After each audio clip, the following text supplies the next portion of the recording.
চলুন আজ আমরা ডুব দিই বাংলার মধ্যযুগীয় এক অসাধারণ প্রেম কাথায় মধু মালতীর গল্পে। এটা কিন্তু শুধু দুটো মানুষের ভালোবাসার গল্প নয়, বরং এটা হলো ভাগ্য, ম্যাজিক আর সব রকম বাধা পেরিয়ে এক হওয়ার এক অবিশ্বাস্য কাহিনী। গল্পের শুরুটাই হয় একটা দৈববাণী দিয়ে। মধুকে স্বপ্নে বলা হয়েছিল, শাপলা ফুলে ভরা নদীর ধারের মেয়েটিকে খুঁজে বের করো, তোমাদের ভাগ্য এক সুতোয় বাঁধা। ভাবুন তো, শুধু এই একটা রহস্যময় কথাই মধুকে এমন এক যাত্রার দিকে ঠেলে দিল যার শেষ কোথায় তা কিন্তু কেউ জানত না। আসলে এই পুরো গল্পের মূলে আছে এক সুফি ফকিরের করা ভবিষ্যৎবাণী। তিনি বলেছিলেন, মধু আর মালতী নামে দুটি আত্মা একে অপরের জন্যই জন্মেছে। তাদের পথ যত কঠিনই হোক না কেন, সব বাধা পেরিয়ে তাদের মিলন হবেই।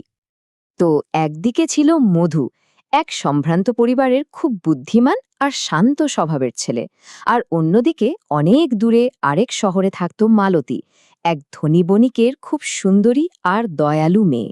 বুঝতেই পারছেন, তারা দুজন ছিল সম্পূর্ণ দুটো আলাদা জগতের বাসিন্দা। একে অপরকে চেনার তো কোনো প্রশ্নই ওঠে না, কিন্তু নিয়তি তাদের অজান্তেই একটা অদৃশ্য সুতো দিয়ে বেঁধে রেখেছিল। কিন্তু এত দূরে থেকেও তাদের মধ্যে যোগাযোগটা হলো কিভাবে? হলো, তবে বাস্তবে নয়, বরং স্বপ্নের এক মায়াবী জগতে। শত শত মাইলের দূরত্ব যেন তাদের আত্মার কাছে কিছুই না। এক অলৌকিক যোগাযোগ তৈরি হয়ে গিয়েছিল দুজনের মধ্যে। মধু প্রায় প্রতি রাতেই স্বপ্নে এক অচেনা মেয়েকে দেখত। মেয়েটি সাদা শাপলায় ভরা একটা নদীর ধারে দাঁড়িয়ে থাকত, আর তার বিষণ্ণ চোখ দুটো দেখে মধুর মনে হতো সে যেন তারই জন্য অপেক্ষা করছে। এই স্বপ্নটা মধুকে এতটাই আচ্ছন্ন করে ফেলে যে তার মনে দৃঢ় বিশ্বাস জন্মায় এই মেয়েটা সত্যি, আর তাকে খুঁজে বের করতেই হবে। মানে দুজনের অবস্থাই কিন্তু একই রকম। একদিকে মধু তার স্বপ্নের রাজকন্যাকে খুঁজে বেড়াচ্ছে, অন্যদিকে মালতীও এক অচেনা ভালোবাসার জন্য অপেক্ষা করে আছে। ভাবুন, দেখা হওয়ার আগেই দুজনের মনেই একটা গভীর শূন্যতা, এক অনন্ত অপেক্ষা। আর মালতীর কথা যদি বলি, তার তো নিয়তির ওপর ছিল অগাধ বিশ্বাস। কত ভালো ভালো সম্বন্ধ আসছিল, কিন্তু সে সব ফিরিয়ে দিয়ে শুধু বলতো, আমি যাকে বিয়ে করব সে অনেক দূর দেশ থেকে আমার কাছে আসবে। তার চারপাশের সবাই তো অবাক, কিন্তু সে তার বিশ্বাসে একদম অটল ছিল। আর তারপর অবশেষে সেই দিনটা এলো। দুই প্রেমিকের দেখা হলো, আর ভবিষ্যৎবাণীর প্রথম অংশটা সত্যি হলো। কিন্তু স্বর্গে লেখা এই মিলনকে পৃথিবীতে এক কঠিন পরীক্ষার মুখে পড়তে হলো। ঠিক যেমনটা স্বপ্নে দেখত, একদিন সেই শাপলা ফুলে ভরা নদীর ধারে তাদের দেখা হয়েই গেল। প্রথমবার দেখেই তারা একে অপরকে চিনে ফেলল। এটা কোনো সাধারণ দেখা সাক্ষাৎ ছিল না, এ ছিল যেন নিয়তির এক নিখুঁত চাল। কিন্তু এই আনন্দ বেশিক্ষণ টিকল না। নিয়তি যেন ঠিক করল তাদের ভালোবাসার জোর পরীক্ষা করে দেখবে, আর তাই মুহূর্তের মধ্যেই তাদের ওপর নেমে এলো এক কঠিন বিপদ। কি হলো? মালতীর বাবা যেই নাই সম্পর্কের কথা জানতে পারলেন, একেবারে রেগে আগুন। তিনি তো আগেই এক ধনী বণিকের ছেলের সাথে মেয়ের বিয়ে ঠিক করে রেখেছিলেন। সঙ্গে সঙ্গে মধুকে প্রহরীরা তাড়িয়ে দিল, আর বেচারি মালতীকে ঘরে তালা বন্ধ করে রাখা হলো। এক মুহূর্তে সবকিছু যেন দুঃস্বপ্নে পাল্টে গেল। এই বিচ্ছেদের পর দুজনের পথ কিন্তু একদম আলাদা হয়ে গেল, আর দুজনের পথেই ছিল বিপদ।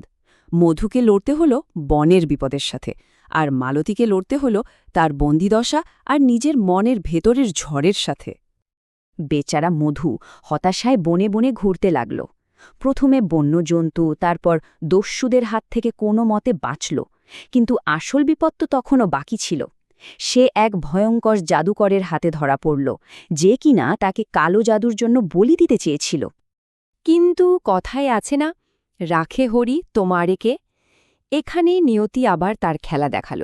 ওই জাদুকরের দয়ালু মেয়ে মধুকে বাঁচাল, আর যাওয়ার আগে তাকে বলল, তোমার ভালোবাসা খুব শক্তিশালী, একে অনুসরণ করো, ভাগ্য তোমার জন্য অপেক্ষা করছে।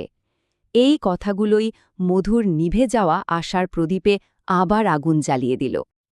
আর ওদিকে মালতীও কিন্তু বসেছিল না। সে ঠিক করল নিজের ভাগ্য নিজেই লিখবে। এক ভয়ঙ্কর ঝড়ের রাতে সেই সুযোগটাকে কাজে লাগিয়ে সে সব বাধা ভেঙে বাড়ি থেকে পালিয়ে গেল। তার একটাই লক্ষ্য, বনজঙ্গল পেরিয়ে মধুকে খুঁজে বের করা। আর তারপর সব অপেক্ষার অবসান ঘটিয়ে পূর্ণিমার রাতে সেই চেনা শাপলা নদীর ধারেই তাদের আবার দেখা হলো। সে এক আবেগ ঘন মুহূর্ত। এত কষ্ট সহ্য করার পর একে অপরকে খুঁজে পেয়ে তারা প্রতিজ্ঞা করল, আর কোনোদিন কোনো শক্তি তাদের আলাদা করতে পারবে না। এখান থেকেই শুরু হলো গল্পের শেষ পর্ব, যেখানে তারা আর একা নয়, একসাথে লড়বে। আর তাদের এই একসাথের যাত্রায় তাদের প্রেমকে একটা কিংবদন্তিতে পরিণত করেছিল। তবে একসাথে থাকার পথটাও কিন্তু ফুলে ভরা ছিল না। তারা একসাথে হিংস্র জন্তুতে ভরা জঙ্গল পেরিয়েছে, দুর্ভিক্ষপীড়িত গ্রামের মধ্যে দিয়ে গেছে, এমনকি ভুতুড়ের নদীও পার করেছে। কিন্তু প্রত্যেকটা বিপদ তাদের বন্ধনকে আরও মজবুত করে তুলেছে। তারা দেখিয়ে দিয়েছে, একসাথে থাকলে কোনো বাধাই আসলে বাধা নয়। তাদের এই ভালোবাসার জোর এতটাই ছিল যে সেই খবর লোকমুখে ঘুরতে ঘুরতে মালতীর বাবার কানেও পৌঁছল। আর তখন তিনি বুঝতে পারলেন, এই ভালোবাসার কাছে তিনি হেরে গেছেন। এটা সাধারণ কিছু নয়। অবশেষে তিনি তার ভুল বুঝতে পারলেন এবং তাদের জন্য আশীর্বাদ পাঠালেন। এরপর যখন তারা বাড়ি ফিরল, তখন আর তিরস্কার নয়, তাদের জন্য অপেক্ষা করছিল ক্ষমা আর উৎসব। এক বিশাল জমকালো বিয়ের মাধ্যমে তাদের মিলন হল, যা ছিল আসলে সমস্ত বাধা আর পরীক্ষার বিরুদ্ধে তাদের ভালোবাসার জয়। আর এভাবে মধু আর মালতীর এই গল্পটা শুধু একটা প্রেম কাহিনী হয়ে থাকল না, এটা হয়ে উঠল ভক্তি, ভাগ্য আর ভয়ের ওপর বিশ্বাসের জয়ের এক চিরন্তন প্রতীক, একটা কিংবদন্তি যা আজও মুখে মুখে ফেরে। এই পুরো গল্পটা শোনার পর একটা প্রশ্ন কিন্তু থেকেই যায়, যে ভালোবাসা স্বয়ং নিয়তির হাতে লেখা, সেই ভালোবাসাকে সত্যি করার জন্য একজন মানুষ ঠিক কতখানি পরীক্ষা দিতে পারে।